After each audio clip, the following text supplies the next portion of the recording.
Hello, I'm Anne-Cécile Pizzoferrato, gynecologist at the University Hospital Center of Caen. First of all, thanks to the scientific committee for allowing me to make this presentation.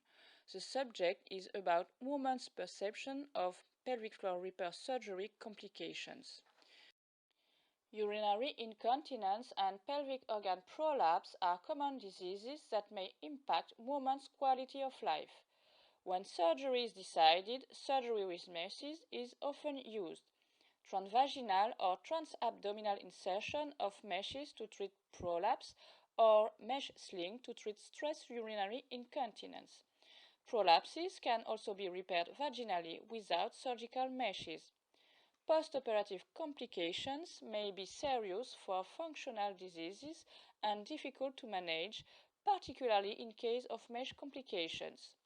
The VGMS registry has been created in France to have a follow-up of those complications.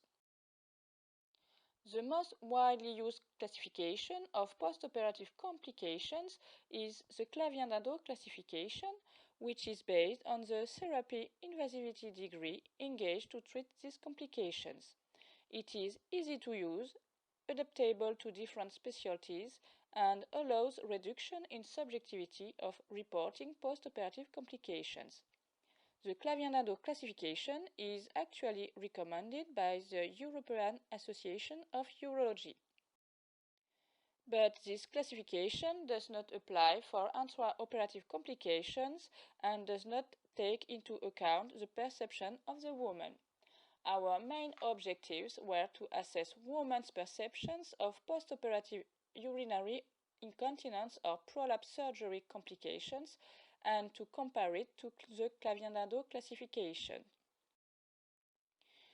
We sent a questionnaire to women participating to the VGMS registry.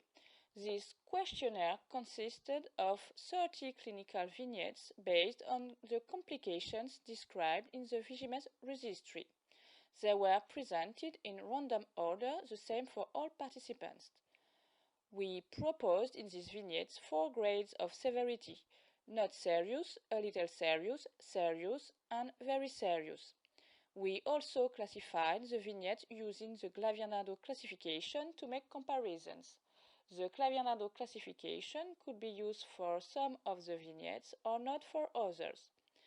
Vignettes were also proposed to the surgeons participating to the VGMS registry. To determine if there was a concordance between women perceptions and the Clavien Dindo classification, we used this principle. Not serious was considered equivalent to a grade 1 complication. A little serious was considered equivalent to a grade 2 complication, serious equivalent to a grade 3 complication, and very serious equivalent to a grade 4 complication. Concordance was established when we had the majority of participant answers, as you can see in the table. Perceptions of women and surgeons were considered concordant if the most frequent item of response was the same between the two types of participants. 1,146 women received the questionnaire and we had 529 responses. 141 surgeons received the questionnaire and we had 70 responses. Women's mean age was 57.5 years, 42% of them had sling placement alone, 47% of them had prolapse repaired alone, and almost 10% had prolapse repaired and sling placement. 10% of the women declared complications. Concerning the vignettes, 25 were considered classificable according to Clavien Dindo classification, and 5 were considered not classificable. About half of the presented vignettes were not concordant with the Clavien Dindo classification, whether for women or surgeons. Some clinical vignettes are interesting for the interpretation of our results. For example, the use of an indwelling catheter versus self-catheterization is classified in the same grade according to Clavien Dindo, a grade 2. but it is considered as less serious by women when the catheter is placed for a few days. The placement of a GG ureteral probe versus self-catheterization, it is more serious in Clavien Dindo classification, a grade 3 versus a grade 2, but it is classified in the same grade by women. In the three presented vignettes describing sling removal cases, the Clavien Dindo grade was 3, but it was considered more serious by women if they may experience stress urinary incontinence recurrence or if the removal was complete.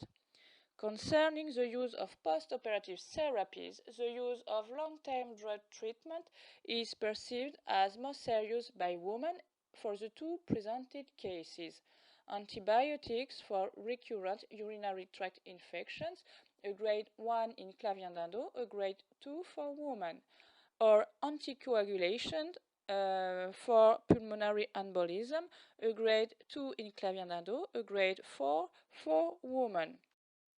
Concerning vignettes describing perioperative complications, they were not classificable with the Clavien Dindo classifications. If the planned surgery has been carried out, it was considered not serious according to women. If the planned surgery has not been performed, with or without complications, it was considered serious according to women. To conclude, women's perception of pelvic floor repair surgery seems different from the Clavien Dindo classification. According to women, lack of urinary incontinence or prolapse repair, long-term disability symptoms, or recurrence after complication management seem to be major factors in favor of perception of the surgical complication as serious. To us, a classification of complication severity that better reflects patients' perceptions seems necessary in case of functional diseases.